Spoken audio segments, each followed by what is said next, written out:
Seize विश्वविद्यालय international level पर talks और लेक्चर्स का आयोजन समय समय पर करता रहा है। इसी कड़ी में जीवन में आत्म शांति और सुकून विषय के अंतर्गत विश्वविख्यात आध्यात्मिक गुरु और ब्रह्म कुमारी सिस्टर शिवानी ने सीज विश्वविद्यालय को ऑनलाइन लेक्चर के माध्यम से संबोधित किया। उन्होंने बताया कि हमारे जीवन में कई समस्याएं नकारात्मक विचारों से घिर जाता है, तो ऐसी स्थिति में आध्यात्म शक्ति और मन का शांत रहना आवश्यक है। संजीव जी, आप स्टार्ट करना चाहेंगे? दीदी, मैं आपका भोपाल और पूरे देश में वंदन करता हूँ। आप दीदी, आपके अंदर मैं देखता हूँ, मतलब जो एक प्यूरिटी है, जो एक सच्चाई है, जो एक प्रेम है, उसके बारे में मतलब सोच के ही लगता है कि बस ऐसा होना चाहिए। तो आप थोड़ा हमें प्यूरिटी और लव और अफेक्शन के बारे में गाइडेंस दीजिए। हम कैसे और शुद्ध हो सकते हैं, हम और कैसे प्योर हो सकते हैं, हम कैसे और लव अफेक्शनेट हो सकते हैं। यही आपसे रिक्वेस्ट है, थोड़ा हमें मार्गदर्शन दीजिए दीदी। स्पिरिचुअलिटी हमें खुद का परिचय देती है।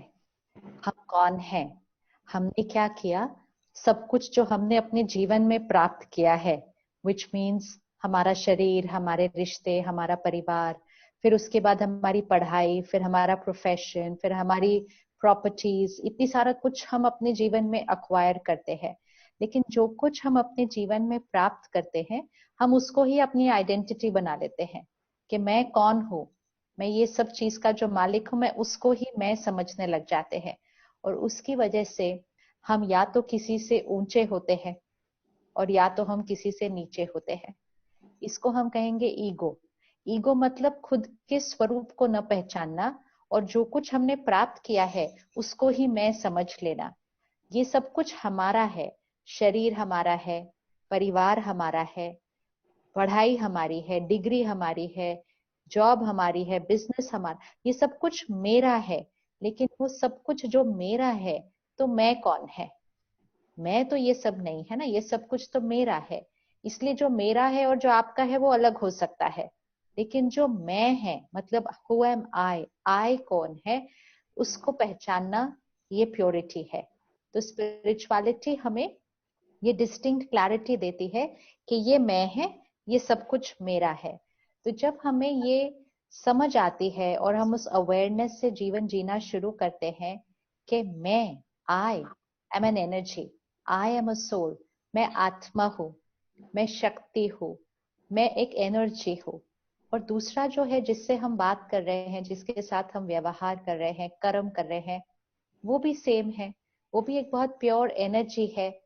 तो किसी का औधा, किसी की कमाई, किसी की उम्र, उस आधार पर हम किसी से ऊंचे या नीचे नहीं होते हैं। मैं भी आत्मा, आप भी आत्मा। तो एक आत्मा एक दूसरी आत्मा से बात करती है। जब उस कॉन्शियसनेस में बात करते हैं ना, तो हम इक्वल होते हैं। जब हम किसी से अपने आप को ऊंचा या किसी से अपने आप को नीचा फील करते हैं, तो हम इक्वल नहीं होते हैं। और जब हम अक्वायर्ड चीजों के थ्रू एक दूसरे से कनेक्ट करते हैं, तो हमारी सोच में अशुद्धता आ जाती है, क्योंकि या तो मैं किसी से ऊपर हूं या मैं किसी से नीचे हूं, या तो कोई सही है या तो कोई गलत है। अंदर बहुत सारी ऐसी थॉट्स चलती है। सिंपल एग्जाम्पल चेक करिएगा। आप अपने ऑफिस में एंटर करते हैं, तो जब आप एंटर करते हैं, सबसे पहले आपके गेट पर एक भाई खड़ा है जो आपको सलाम करता है। वो जो आपको सलाम करता है, सल्यूट करता है, राम भाई आप अपना माइक म्यूट करिएगा प्लीज। जो आपको सल्यूट करता है गेट पर, वो आप उसके साथ कैसा व्यवहार करते हैं? क्या हम उसको अक्नॉलेज करते हैं या हम उसको बिना देखे ही अंदर चले जाते हैं? फिर हम ऑफिस में जाते हैं, रिसेप्शन पर एक बहन खड़ी होती है, हम उनको कैसे बात करते हैं? फिर हम ऊपर जाते हैं, एक मैनेजर है, हम उससे कैसे बात करते हैं? अलग अलग औहदे, और कभी कभी हमारा हर औहदे से बात करने का तरीका अलग होता है, क्योंकि हम लोगों से नहीं बात कर रहे, हम उनकी पोजीशन से बात कर रहे हैं। तो जो गेट पे खड़ा है उसकी तरफ तो हम ध्यान भी नहीं देते, उसने हमें सलाम भी किया, नमस्ते भी की, हमने तो मुस्कुराया भी नहीं उसके साथ, क्योंकि हम उसको अनदेखा करके चले जाते हैं अंदर। और हर एक के औहदे के अनुसार हमारे बात करने का तरीका बदल जाता है। ये प्योरिटी नहीं है। क्योंकि हम पर्सन टू पर्सन कनेक्ट नहीं कर रहे हैं, हम पोजीशन टू पोजीशन कनेक्ट कर रहे हैं, हम रोल टू रोल कनेक्ट कर रहे हैं, हम रिलेशनशिप टू रिलेशनशिप कनेक्ट कर रहे हैं। स्पिरिचुअलिटी मतलब सोल टू सोल कनेक्ट। जब वो सोल टू सोल कनेक्ट होगा तो ईगो नहीं होगा, और जब ईगो नहीं होगा तो प्योरिटी होगी। तो जितना जितना हम मेडिटेशन और स्पिरिचुअल स्टडी करते हैं, मतलब यहाँ के अंदर की सफाई करते हैं, तो ईगो धीरे धीरे धीरे, जर्नी है लेकिन धीरे धीरे धीरे घटता जाता है। और जितना ईगो घटेगा उतनी प्योरिटी बढ़ेगी, मतलब मैल हटेगी और आत्मा का जो ओरिजिनल स्वरूप है वो बाहर नजर आएगा। एंड एक और सिंपल चीज की प्योरिटी क्या है, जब हम देवी देवताओं के चित्र को देखते हैं, मूर्ति को देखते हैं, तो देवी देवताओं के अंदर कितनी प्योरिटी होती है। वो प्योरिटी ही तो आकर्षित करती है देवी देवताओं की मूर्ति की तरफ। लेकिन देवी देवताओं में प्योरिटी इसलिए होती है क्योंकि वो देवी देवता है। देवी देवता मतलब सिर्फ देने वाले। जो जितना देगा उसकी प्योरिटी बढ़ती जाएगी, जो हमेशा सिर्फ चाहेगा उसकी प्योरिटी घटती जाती है। तो अपने जीवन में हम थोड़ा सा ये अटेंशन रखते हैं कि मुझे कुछ चाहिए नहीं, मुझे सब कुछ सिर्फ देना है। देना मतलब रिस्पेक्ट देना, प्यार देना, सुख देना, ब्लेसिंग देना, सबको देना और हमेशा देना।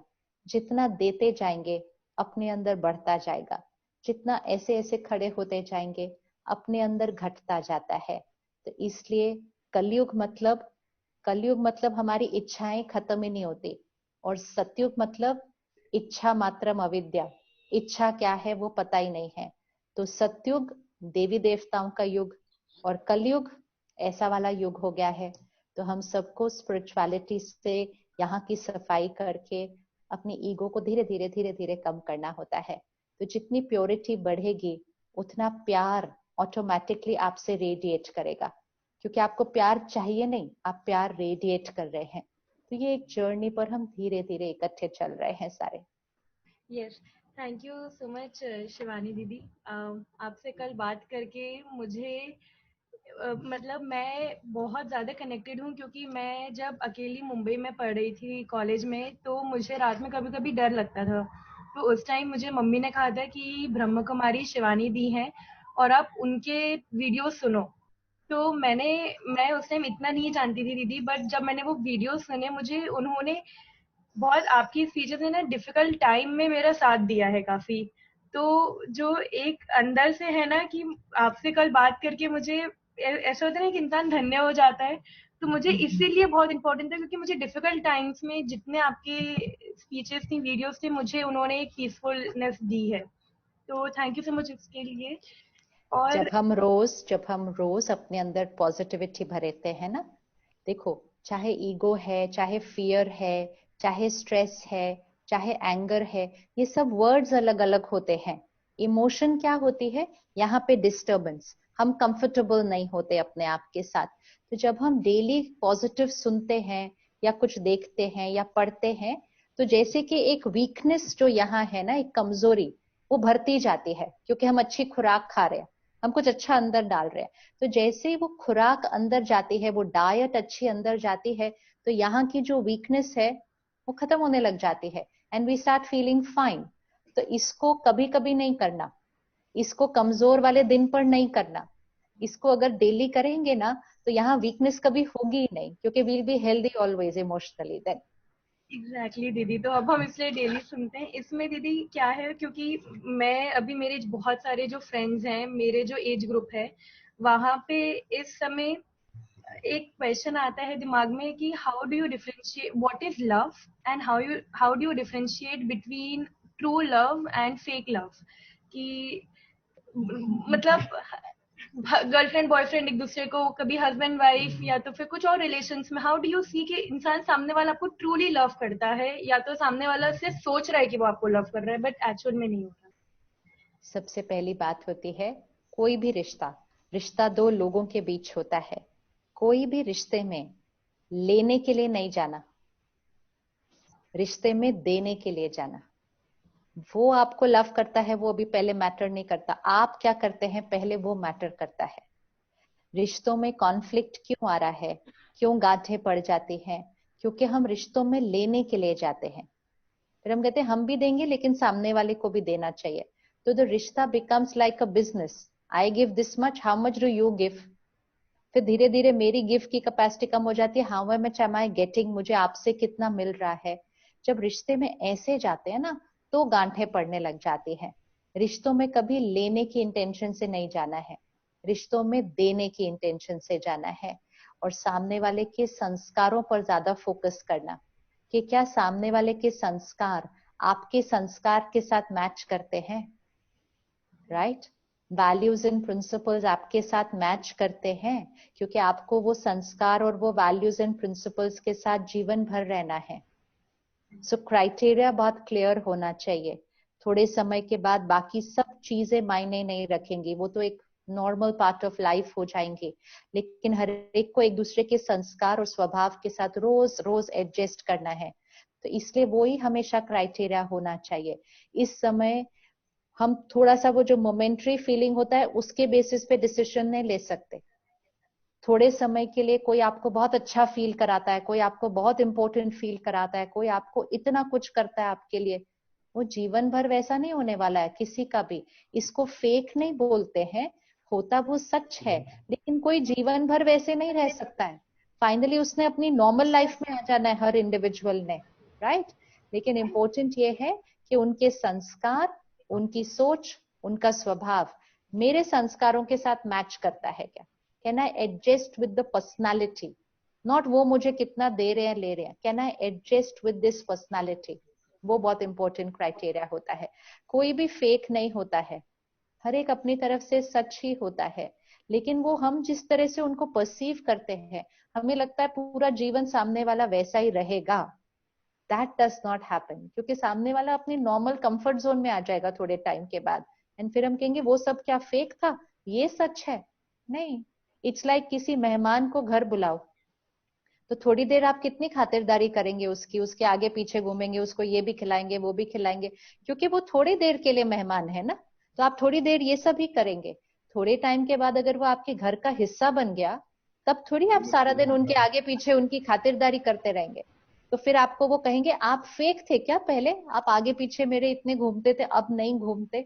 So it's not fake, it's just that तब आप मेहमान थे, अब आप फैमिली का हिस्सा है। So that was also true, this is also true now. तो संस्कारों पर फोकस करना कि संस्कार के साथ कैसे एडजस्ट करना है। हाँ ओम जी, शांति। ओम शांति डॉक्टर मनीष। मैं ओरिएंटल ग्रुप से हूँ। हाँ जी। दीदी, अक्सर हमारे व्यक्तिगत जीवन में और प्रोफेशनल लाइफ में एक बड़ा संघर्ष देखा जाता है, जिसे हम ये कह सकते हैं इनर क्राइसिस, आउटर काम, या आउटर क्राइसिस और इनर काम। आप इसको कैसे देखते हैं और इससे कैसे निपटा जाए, एक छात्र को या एक शिक्षक को या एक आम आदमी को? सबसे इम्पोर्टेंट ये हुआ है कि दो दुनिया है, एक इनर वर्ल्ड, एक आउटर वर्ल्ड। एक बाहर की दुनिया, चाहे वो हमारा शरीर है, चाहे वो हमारी फैमिली है, चाहे वो हमारा प्रोफेशन है, चाहे वो हमारी पढ़ाई है, चाहे वो समाज में जो हो रहा है, चाहे वो इस समय जो दुनिया में हो रहा है, ये सब एक आउटर वर्ल्ड है। और एक इनर वर्ल्ड है, आंतरिक दुनिया। इनर वर्ल्ड में क्या है, हमारी थॉट्स, हमारी फीलिंग्स, हमारी इमोशंस। मतलब एक है जो दिखता है और एक है जो दिखता नहीं है। हमने क्या कर दिया, हमने इस इनर वर्ल्ड को आउटर वर्ल्ड पे डिपेंडेंट कर दिया। ये कोविड में नहीं, हमने पहले ही डिपेंडेंट किया हुआ था। तो हम कहते थे बात ही ऐसी है तो गुस्सा तो आएगा ही, प्रॉब्लम ही इतनी बड़ी थी, टेंशन तो होगी ही। तो हमने क्या कर दिया, अपने इनर वर्ल्ड को आउटर वर्ल्ड पे डिपेंडेंट कर दिया था। तो इसलिए हमने तनाव भी क्रिएट किया, हमने गुस्सा भी क्रिएट किया, हमने दुख भी क्रिएट किया, हमने डर भी क्रिएट किया। हमें ये पता ही नहीं था कि आउटर वर्ल्ड और इनर वर्ल्ड डिफरेंट है। और इसलिए अब जब ये कोविड आया तो हमने कहा डर और एंजाइटी तो नॉर्मल है। और सिर्फ हमने नहीं कहा, दुनिया ने इकट्ठे ये डर और एंजाइटी क्रिएट करनी शुरू कर दी। अब सच क्या है वो चेक करते हैं। कोई भी बात किसी के भी जीवन में आती है, वो उसको कैसे रिस्पॉन्ड करता है, वो उस बात पर डिपेंडेंट नहीं होता, वो उसके मन, उसके व्यक्तित्व पर डिपेंडेंट होता है। एक ही घर में कोई बात आती है, घर में 4 लोग हैं, तो एक जना कहता है इतनी बड़ी बात है, दूसरा कहता है छोटी सी बात है ठीक हो जाएगी, तीसरा कहता है बात ही क्या है, ये तो नॉर्मल है, सबके घर में होता है। तो सेम प्रॉब्लम 4 लोगों के ऊपर अलग अलग रिस्पॉन्स, लेकिन चारों फील करते हैं कि उनका रिस्पॉन्स उस बात पर डिपेंडेंट है। इट्स लाइक अ टेबल, अगर हर एक को कहा जाए इसको उठाओ, तो कोई कहता है ये तो बहुत भारी है, मैं नहीं पिक कर सकता। कोई कहता है हाँ 2 हाथ से मुश्किल से हो जाएगा। तीसरा कहता है इतना हल्का है। चौथा तो 1 हाथ से ही उठा लेता है। तो टेबल का क्या वेट था? टेबल का वजन नहीं, उठाने वाले की शक्ति। तो इसलिए आउटसाइड केओस हो सकता है, लेकिन यहाँ काम हो सकता है, क्योंकि यहाँ की चॉइस हमारी है। And this is called emotional independence. Emotionally independent, हमारी थॉट्स, हमारी फीलिंग्स हम खुद क्रिएट करते हैं। और जितना हम डेली स्पिरिचुअलिटी और मेडिटेशन को यूज करते हैं, हम हर सिचुएशन में सही सोच सकते हैं, विच मीन्स यहाँ केओस होगा, यहाँ काम हो सकता है। या जैसे आपने कहा यहाँ काम होगा, मतलब दुनिया परफेक्ट है लेकिन हम बिना बात के परेशान हैं, कोई प्रॉब्लम भी नहीं है तो भी परेशान है, क्योंकि वो परेशानी बाहर की सिचुएशन पर नहीं, हमारी अपने सोचने के तरीके से होती है। तो यहाँ और यहाँ का कोई कनेक्शन नहीं है। वहां कुछ भी हो, ये दुनिया अपने कंट्रोल में है, यहाँ हमें सही क्रिएट करना है। दीदी बहुत अच्छा लगा, मैं भी आपके बहुत सारे वीडियो सुनते रहा हूँ, हम सेज यूनिवर्सिटी की तरफ से। और सबसे अच्छा, कल एक्चुअली मेरा बर्थडे है और आज मुझे साक्षी ने आपसे बात करने का मौका देके मुझे बर्थडे गिफ्ट दिया है साक्षी ने। तो साक्षी को थैंक्स, हमारे चांसलर सर को, और आपका बहुत बहुत धन्यवाद, और आपका आशीर्वाद चाहिए दीदी। तो दीदी मेरा सबकी दुआएं आपके साथ। थैंक यू दीदी, थैंक यू। मेरा एक ही क्वेश्चन है दीदी कि डेस्टिनी जो होती है, डेस्टिनी हम सब पाना चाहते हैं और हर तरह की डेस्टिनी पे जाना चाहते हैं, कि प्रोफेशनल डेस्टिनी भी चाहते हैं हम, और हम चाहते हैं स्पिरिचुअल डेस्टिनी पे भी जाए। तो उसमें हमारी डिजायर्स हमें ज्यादा आगे बढ़ा सकती हैं या हमारे थॉट्स उसको आगे बढ़ा सकते हैं, उसे पाने में हमारी मदद कर सकते हैं? मतलब जीवन में हम जो चाहते हैं वो हम कैसे पाएंगे? जी दीदी। ऐसा? जी बिल्कुल। डेस्टिनी हमारे कर्मों के आधार से बनती है, तो सिर्फ चाहने से नहीं बनेगी, मतलब डिजायर रखने से नहीं बनेगी, राइट? सपोज आपने सिंपल डिजायर रखी कि आपकी बॉडी हेल्दी होनी चाहिए, ये एक डिजायर है, लेकिन उस डिजायर को सच करने के लिए उस पर मेहनत भी तो करनी पड़ेगी। एक बच्चे ने डिजायर रखा कि मुझे डॉक्टर बनना है, तो सिर्फ इच्छा रखने से तो वो नहीं बन जाएगा ना, उसको उसके लिए मेहनत करनी पड़ती है। तो डेस्टिनी को मैनिफेस्ट करने के लिए हमारी हर थॉट, हमारी हर वर्ड, हमारा हर बिहेवियर, मतलब हमारा हर कर्म हमारा भाग्य बनाता है। हमारी इच्छा सिर्फ भाग्य नहीं बना सकती। इच्छा तो फर्स्ट थॉट है, उसके बाद इच्छा को पूर्ण करने के लिए मेहनत कितनी की, उससे भाग्य बनता है। So destiny is from our karma, we have to do the right karma to create that destiny. Thank you didi. और बस एक छोटा सा और, कि जो प्योर सोल होती है उसका कोई एविडेंस मिल सकता है क्या हमारी आत्मा का, कि जो हमारी प्योर आत्मा हम सब बोलते हैं प्योर सोल है, ये हम कोई एविडेंस से प्रूव कर सकते हो? कि अभी बच्चों को, किसी को भी बोलते हैं, हमारे स्टूडेंट्स को, हमारे पूरे कॉलेज में जैसे अभी हमारे पास करीब करीब 16,000 बच्चे हैं, उसमें से हमेशा कभी हम बच्चों को बोलते हैं स्पिरिचुअलिटी पे जाओ, तो वो पहले तो उसको रिलीजियन से जोड़ते हैं, वो हम उनको समझाते हैं वो नहीं है, आप अध्यात्म अलग है, धार्मिकता अलग है। तो वो बोलते हैं कि असर प्रूफ, सोल का प्रूफ क्या है? कोई एविडेंस साइंटिफिकली हम कुछ प्रूव कर सकते हैं क्या, कुछ बता सकते हो ना जिससे कि वो मान जाए? आप उनको सोल का वर्ड ही मत यूज कीजिए, आप उनको बोलिए मन को पावरफुल बनाने के लिए स्पिरिचुअलिटी चाहिए। और स्पिरिचुअलिटी क्या है? सिर्फ सही पढ़ना और स्टडी करना है, जिससे हमारी हर थॉट ठीक हो जाए। अब अगर वो कहें कि मन ही नहीं है तो अलग क्वेश्चन है, तो वो कहेंगे नहीं, क्योंकि हर एक को अपने माइंड का एक्सपीरियंस है। हम माइंड को, माइंड और इंटेलेक्ट मतलब मन और बुद्धि, ये 2 चीजें हर एक के पास है, इसको हम स्पिरिचुअल लैंग्वेज में सोल कहते हैं। ये सिर्फ एक भाषा अलग अलग है, कि किसी चीज को आपने हिंदी में कुछ और कहा और इंग्लिश में कुछ और कहा, लेकिन जब इंग्लिश में कहा तो मुझे हिंदी आती थी तो मुझे इंग्लिश समझ ही नहीं आया, तो मैंने कहा ये मेरे लिए नहीं है। हमने सिर्फ उनकी भाषा में उनको नहीं बताया। तो उनको आध्यात्म मत बोलिए, उनको स्पिरिचुअलिटी मत बताइए, उनको सोल मत बताइए, क्योंकि ये सब तो स्पिरिचुअल लैंग्वेज है। उनकी अपनी लैंग्वेज में बात कीजिए। उनकी लैंग्वेज में बात यह है कि अपने माइंड को पावरफुल कैसे रखना है, अपनी हर थॉट को सही कैसे करना है, अपनी कंसंट्रेशन पावर को कैसे बढ़ाना है, अपनी विल पावर को कैसे बढ़ाना है, उसके लिए ये स्टडी करनी है। तो उसमें तो कोई एविडेंस नहीं मांगेगा, क्योंकि हर एक को पता है कि वो उसका एक्सपीरियंस है कि माइंड तो सारा दिन चलता है। So how to think right, how to feel right, how to respond right to every situation, that is what we learn from this study. तो स्पिरिचुअलिटी एक वर्ड है, बाकी है तो मन की शक्ति की बात सारी। तो मन और बुद्धि को स्पिरिचुअल लैंग्वेज में आत्मा कहते हैं। बहुत सारी चीजें हमने सीख ली हैं। We know how to protect ourselves. तो वी हैव लर्नड कि ये वायरस हमारे आसपास हो सकता है, लेकिन अपने आप को कैसे बचा कर चलना है हमने सीख लिया है। लेकिन दूसरी चीज जो हमें सीखनी है कि डर हमारे आसपास होगा, एंजाइटी हमारे आसपास होगी, लेकिन हमें उससे बचकर कैसे चलना है, क्योंकि इस समय फियर और एंजाइटी बहुत ज्यादा क्रिएट हो चुकी है।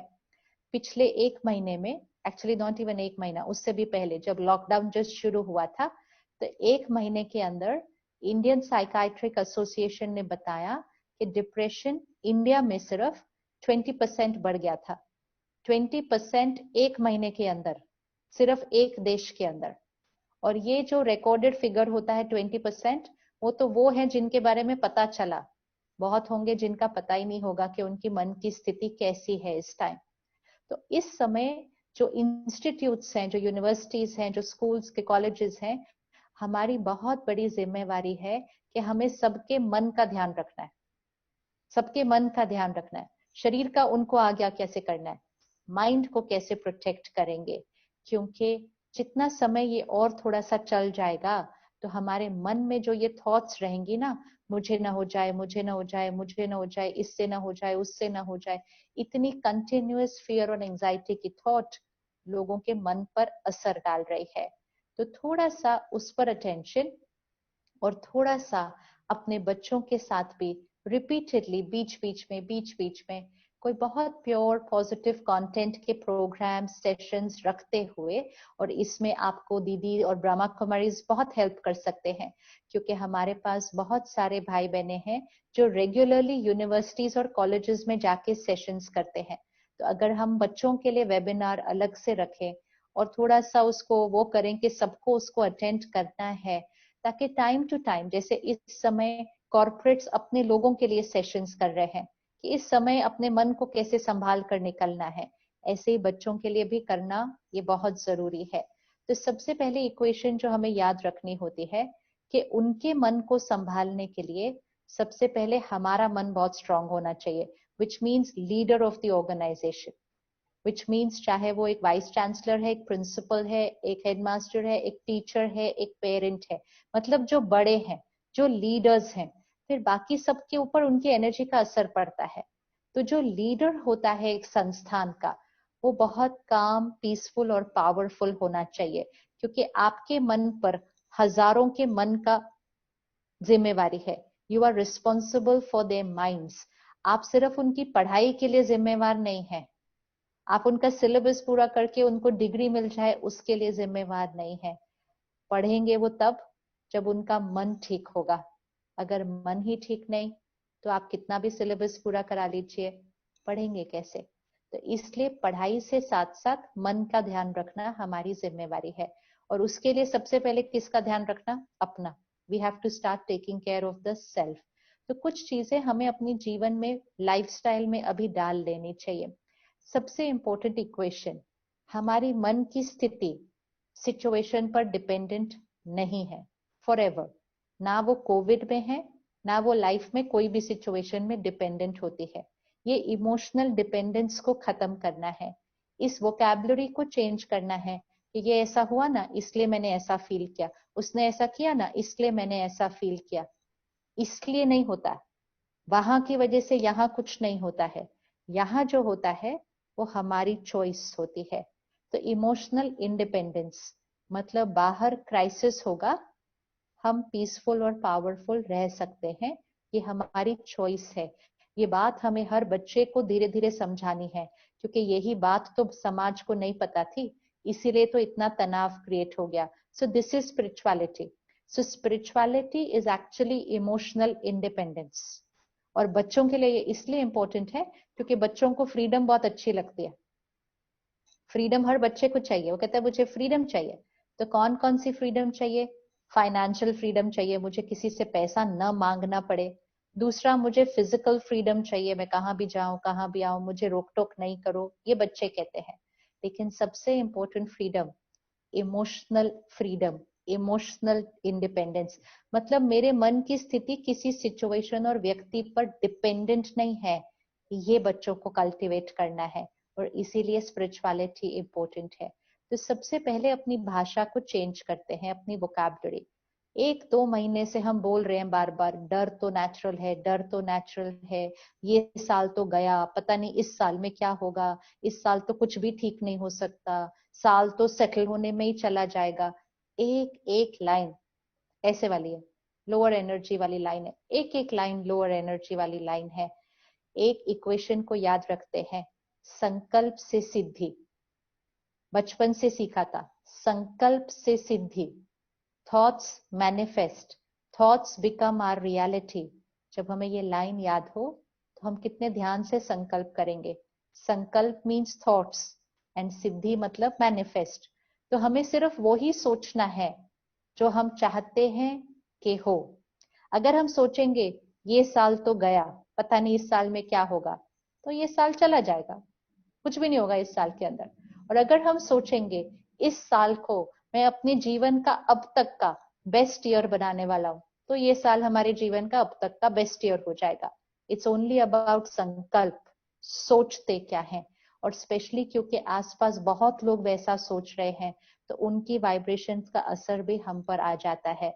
तो हमें इस समय हाई वाइब्रेशन पर रहना होगा, क्योंकि पूरी दुनिया की वाइब्रेशन लो है। अगर हम एवरेज पे चलेंगे ना, तो ये दुनिया की वाइब्रेशन हमें नीचे खींच देगी।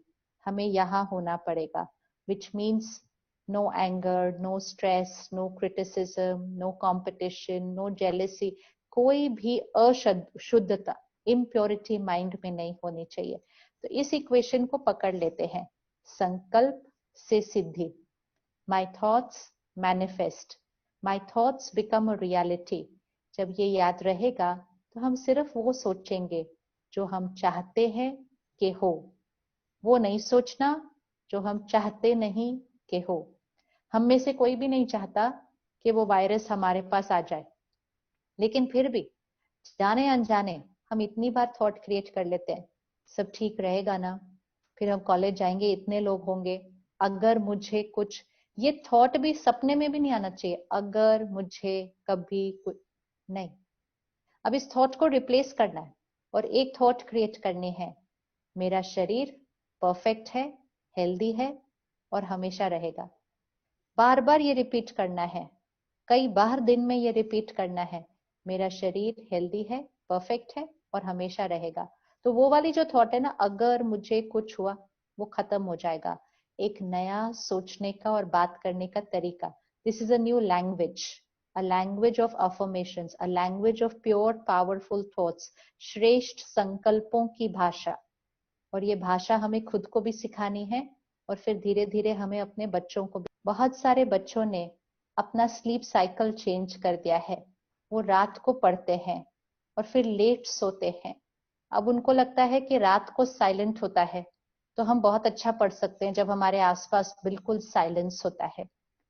पढ़ाई के लिए बाहर के साइलेंस के साथ अंदर भी तो साइलेंस होना चाहिए।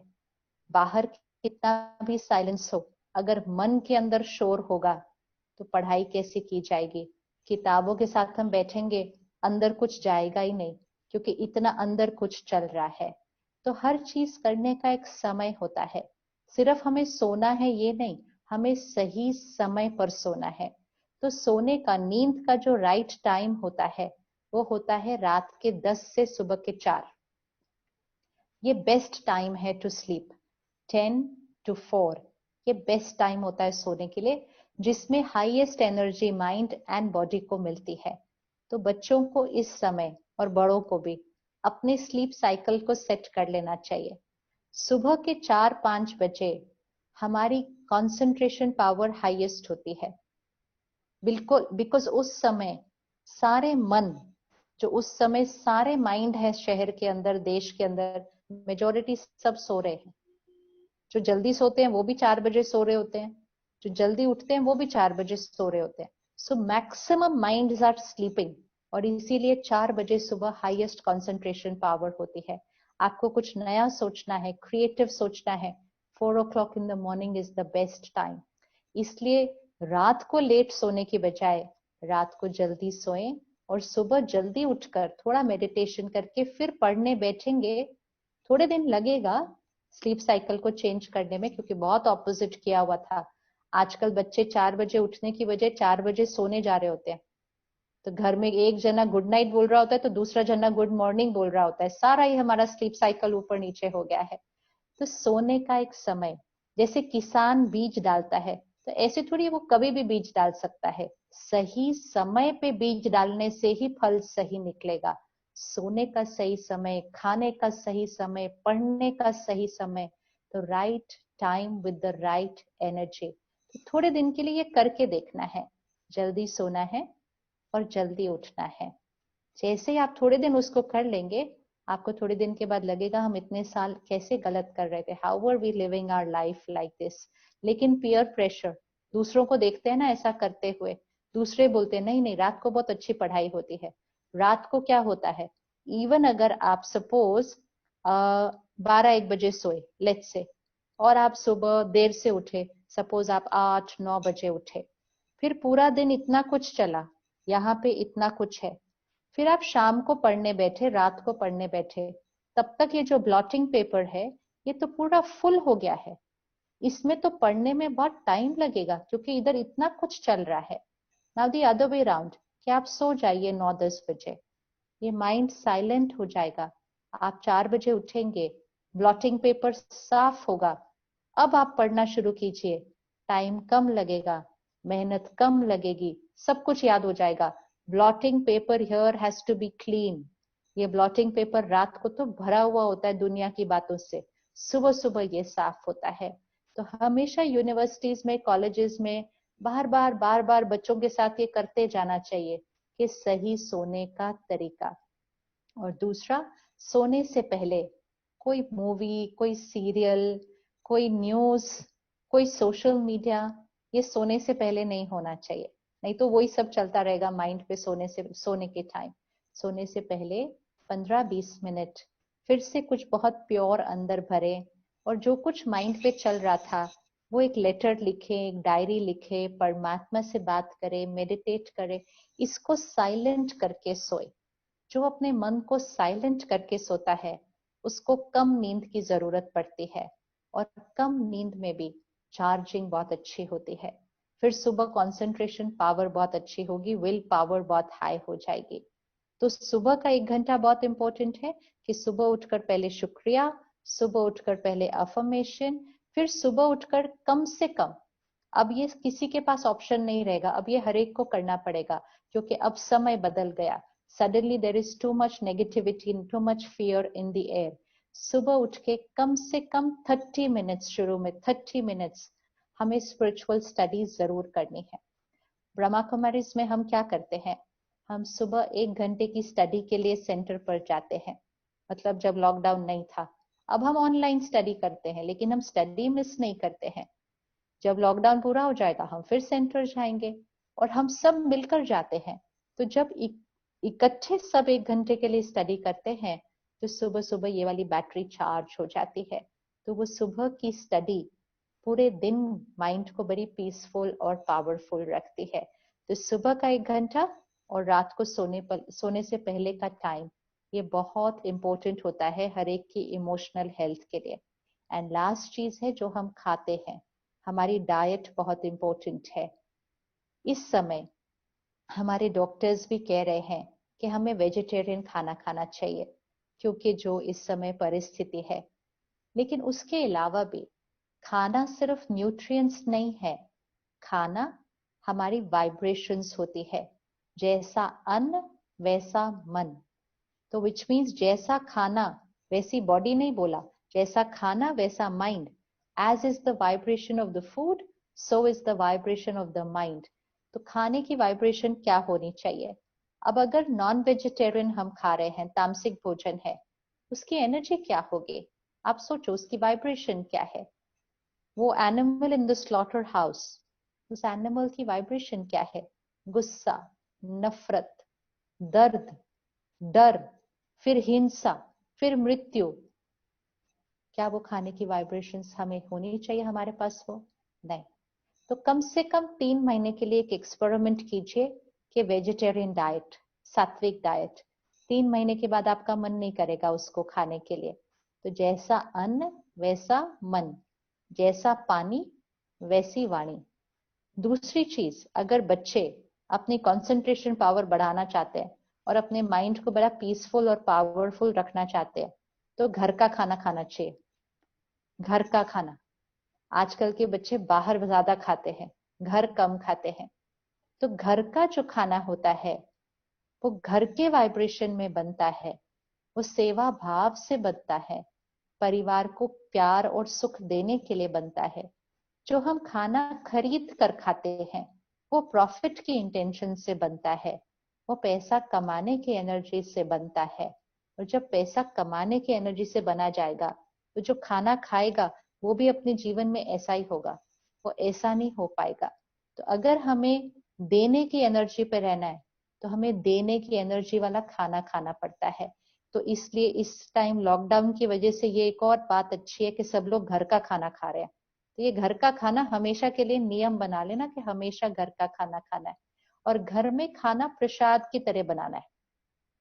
और इस समय तो बहुत जरूरी है, क्योंकि इस समय शहर के पानी में डर है।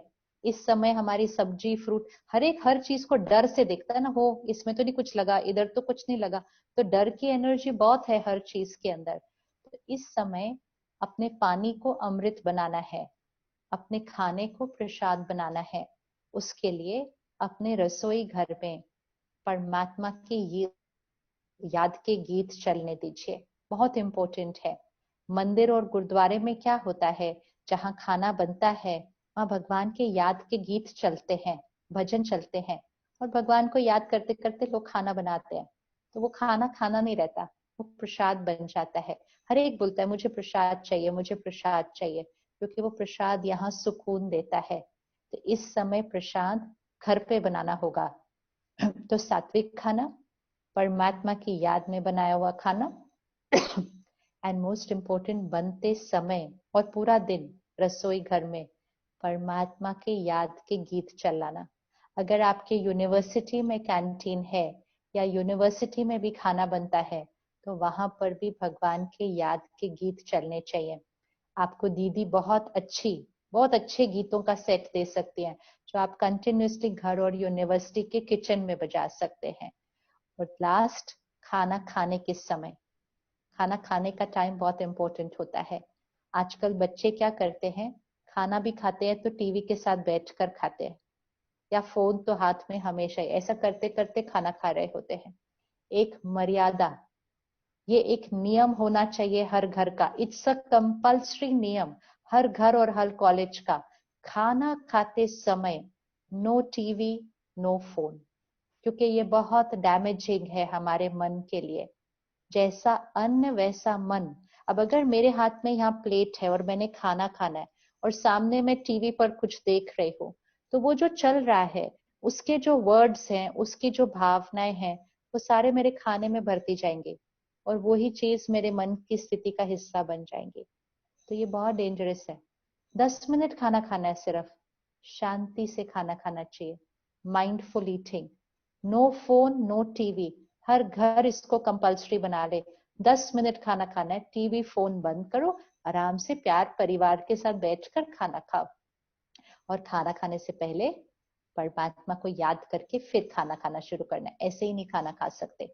कभी भी बच्चे थोड़ा सा ये कभी कभी करते हैं कि खाने को देखकर, ये क्या बनाया है, ये मुझे नहीं अच्छा लगता, आज ये क्यों नहीं, मुझे ये नहीं खाना, कुछ और ऑर्डर कर दो। तो हम अपने खाने को रिजेक्शन की एनर्जी डाल देते हैं। और जैसा अन्न वैसा मन। अगर खाने में रिजेक्शन की एनर्जी डाल दी तो हमने यहाँ पर रिजेक्शन की एनर्जी क्रिएट कर दी। इसीलिए बचपन से सिखाया था, खाना जब सामने आए तो भगवान को शुक्रिया करो। तो अगर हम भगवान को शुक्रिया करते तो हम खाने में शुक्रिया की एनर्जी डाल देते, और अगर हम खाने में शुक्रिया की एनर्जी डाल देते तो हम जीवन में हर चीज को शुक्रिया करते रहते। लेकिन हम खाने में शिकायत की एनर्जी डाल देते हैं, ये कौन सी सब्जी बनाई है, रोज में यही खाना, मैंने आज भी यही बनाया। Complain, never complain about food, never criticise about food, always thank you to food.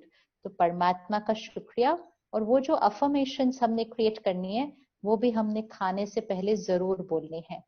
हर खाने से पहले 20 सेकंड पॉज, हर पानी के ग्लास से पहले 20 सेकंड पॉज, हर दूध चाय कॉफी के कप से पहले 20 सेकंड पॉज। परमात्मा को याद करना है, वो संकल्प इसमें डालने हैं, तो सब डर चिंता खत्म और वो प्योरिटी और पावर उसमें आ जाएगी। 10 दिन के अंदर ये जो यहाँ चल रहा है, ये प्रोग्रामिंग बिल्कुल चेंज हो जाएगी।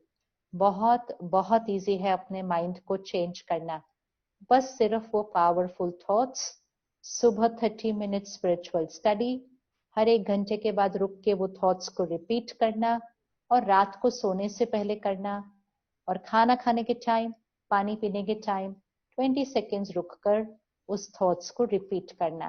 तो थोड़ी सी ये थॉट्स को आप लिख लीजिएगा अपने पास। आई एम पावरफुल, जब हम कहेंगे आई एम पावरफुल मतलब किसी भी चीज से हम डिस्टर्ब नहीं होते, हम पावरफुल है। आई एम पावरफुल, मैं शक्तिशाली हूँ। आई एम पीसफुल, मैं शांत हूँ। आई एम फियरलेस, मैं निडर हूँ, निर्भय हूँ।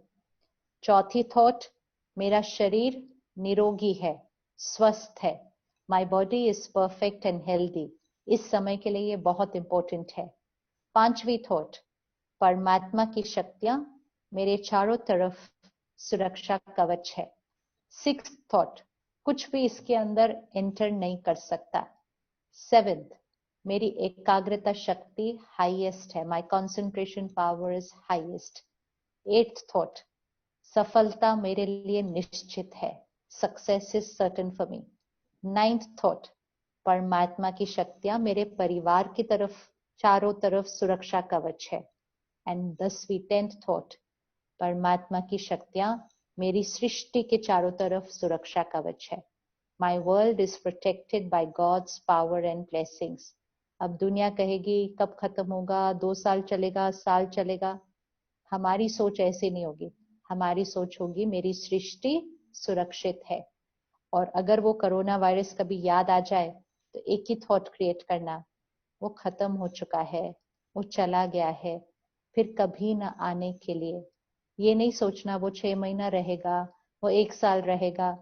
जितना प्यार से उसको ऐसा ठहराएंगे तो वो तो ठहर ही जाएगा, उसका जाने का मन नहीं करने वाला, क्योंकि सारी बिलियंस एंड मिलियंस ऑफ लोग कह रहे हैं वो 1 साल और रहेगा, वो 2 साल और रहेगा। हम जैसा सोचेंगे वैसा होता जाएगा। सब इकट्ठे मिलकर बोलिएगा, वो चला गया, वो चला गया, वो चला गया। अपने कमरे में इसको एक्सपेरिमेंट करके देखिएगा। कोई रूम में बैठा है ना, उसके लिए सिर्फ थोड़ी देर ऐसा सोचो, ये चला जाए, चला जाए, चला जाए, जाए ना, क्यों बैठा इधर, जाए जाए जाए। वो 2 मिनट में उठ के चला जाएगा। आप उसको पूछो आप क्यों जा रहे हो, बोले पता नहीं क्यों मेरा मन कर गया अभी यहाँ से उठकर जाने का, क्योंकि हम वो थॉट्स उसको भेज रहे थे। और अगर किसी को जाना भी हो, कोई काम पे जाना है, लेकिन हम ये सोच रहे और बोल रहे बैठ जाओ ना, अभी मत जाओ ना, थोड़ी देर रुक जाओ ना, तो वो जिसके जाने का भी टाइम आया होगा वो भी नहीं जाएगा। तो वो वायरस को बिठाना नहीं है, उसको भेजना है। तो एक ही संकल्प, वो चला गया है, finished forever, never to come again. तो ये कुछ संकल्प हैं, सुबह करें, हर 1 घंटे के बाद करें, रात को सोने से पहले करें, और खाना खाने से पहले जरूर करें, पानी पीने से पहले जरूर करें। तो डर और एनर्जी खत्म हो जाएगी और ये पावरफुल थॉट्स हमारा सोचने का तरीका बन जाएगा। बच्चे घर से पढ़ने वाले हैं, आप ये मत सोचिए कैसा पढ़ेंगे, ये साल कैसे होगा। आप ये थॉट क्रिएट कीजिए, बच्चे घर पर बहुत अच्छे से पढ़ेंगे, बच्चे घर पर बहुत डिसिप्लिन तरीके से पढ़ेंगे, बच्चे बहुत पावरफुल हैं, वो इस साल सफलता ला कर दिखाएंगे। जस्ट क्रिएट दैट थॉट, वैसा सोचिए, वैसा उनसे बोलिए और वैसा सिद्ध कीजिए। संकल्प से सिद्धि होती है। तो स्पिरिचुअलिटी हमें ये करना इजी कर देती है कि हमारी नेचुरल सोच, फिर प्योर होने लग जाती है। तो जब ये लॉकडाउन खत्म होगा तो आप सेंटर पर आइए, आकर इस मेडिटेशन को सीखिएगा और वो सीख कर उसको लाइफ में हर रोज थोड़ी देर प्रैक्टिस कीजिए, फिर हाई वाइब। बहुत अच्छा दीदी। दीदी पूरे एंटरप्रेन्योर जो बिजनेसमैन हैं उनके मन में बहुत बार मेरे से बात करते पूछते हैं कि जैसे मेरा भी दीदी, मेरी यूनिवर्सिटी हो गई, सेज यूनिवर्सिटी हो गई, स्कूल्स हो गए, रियल एस्टेट हो गया, हम सेंट्रल इंडिया में सबसे अच्छा रियल एस्टेट का काम कर रहे हैं, तो लगता है कहाँ जाके रुके, हम क्या कर सकते हैं, क्योंकि अब पैसे की ऐसी बात नहीं है, बस हम कर रहे हैं और खूब मजा आते हैं हम करने में। आज मैं 12-15 घंटे काम कर रहा हूँ, बहुत अच्छा लगता है। और तो भी बहुत बार लगता है कि कहीं तो रुकना पड़ेगा, कहीं तो अपने आप को टाइम दें, कहीं तो हम भी आपके आश्रम में आके रहे, आपके सीखे, तो वो मैच नहीं हो पाते, कब अपने आप को रोके, कब चलाए। काम करने में भी बहुत अच्छा लगता है और ध्यान में भी बहुत अच्छा लगता है, वो डिफरेंशिएट नहीं करना। हमें काम करने से रुकना नहीं है। जी दीदी। कई बार हमें लगता है कि ये सब को रोके अब हम स्पिरिचुअलिटी और मेडिटेशन की तरफ जाएं। ऐसा नहीं है, ये दो अलग अलग जीवन नहीं है कि ये स्पिरिचुअलिटी है, ये वर्क की जीवन है, ये फैमिली जीवन है, नहीं। जैसे फिजिकल हेल्थ, आप अपनी फिजिकल हेल्थ का ध्यान रखते हैं, उसके लिए आप कितना टाइम देंगे अपने आप को? 1 घंटा, 1 घंटे से ज्यादा तो दिन में कोई देता नहीं है अपने आप को। आधा घंटा हमने योगा या एक्सरसाइज कर लिया, दिन में 2-3 बार हम 10-10 मिनट रुक के खाना खा लेते हैं। 1 घंटे से ज्यादा हम अपनी बॉडी को नहीं देते हैं, लेकिन 1 घंटा अपने शरीर को दिया और सारा दिन काम किया। अगर हम सोचें कि नहीं मुझे सिर्फ अपने शरीर का हेल्थ का ध्यान रखना है, काम करना छोड़ दो, तो वो तो रॉन्ग है। पूरा दिन क्या करेंगे अपने शरीर के साथ? इसी तरह इसके लिए भी 1 घंटा चाहिए, सिर्फ सुबह 1 घंटा। बाकी दिन बहुत काम करना है, काम करना तो बिल्कुल रुकना नहीं है, लेकिन जब सुबह 1 घंटा अपने यहाँ माइंड का ध्यान रखकर इसको एनर्जाइज करेंगे ना, तो काम करने का तरीका बदल जाएगा। काम करने के प्रोसेस में भी लाइट रहेंगे, काम करने के प्रोसेस में भी पीसफुल रहेंगे। तो वो काम में स्ट्रेस नहीं क्रिएट होना चाहिए, तब वो काम करना सार्थक है, तब वो सफलता है। नहीं तो काम भी किया, इतना कुछ अचीव भी किया, लेकिन यहाँ टेंशन भी क्रिएट की, शरीर में बीमारियां भी हो गई, तो फिर वो काम ही हमारी तकलीफ का कारण बन गया है। अभी आप देखिए अभी रिजल्ट क्या निकल रही है इस 2 महीने में, क्योंकि बहुत लोग काम पे नहीं जा रहे ना, तो बहुतों की तबीयत ठीक हुई पड़ी है इस दिनों में। बिल्कुल सही। तो ये भी तो एक बहुत बड़ा प्रूफ मिला है ना कि लाइफस्टाइल ठीक हो गई, भाग नहीं रहे हैं, काम घर से कर रहे हैं, लेकिन वो जो एक भाग चलती है वो नहीं चल रही है। घर का खाना खा रहे हैं, लोगों की तो तबीयत ठीक हो गई है as far as body is concern. तो ये सब हमारे को सीखना है। अभी लॉकडाउन खत्म हो जाएगा, हम नॉर्मल काम पे जाएंगे, लेकिन ये जो लाइफस्टाइल है ना, इसको संयम और नियम की लाइफस्टाइल को कंटिन्यू करेंगे, फिर काम भी करेंगे, लेकिन डिसिप्लिन लाइफस्टाइल एंड वर्क। तो 1 आवर अपने लिए, रोज घर का खाना खाइए, बाहर भी जाइए ऑफिस से तो घर का खाना मंगवाइए, नियम बना लीजिए कि हम सिर्फ घर का खाना खाएंगे। तो मन स्वस्थ, शरीर स्वस्थ, रिश्ते अच्छे, फिर काम में कभी भी टेंशन नहीं होगी। So it's just a balance, सब चीजों का बैलेंस करना है। ओके जी, थैंक यू सो मच। ओम शांति, बहुत बहुत शुक्रिया। फिर जब सभी को बहुत पूरा बहुत हो जाएगा तो आप सब दीदी के साथ माउंट आबू जरूर आइएगा एक बार।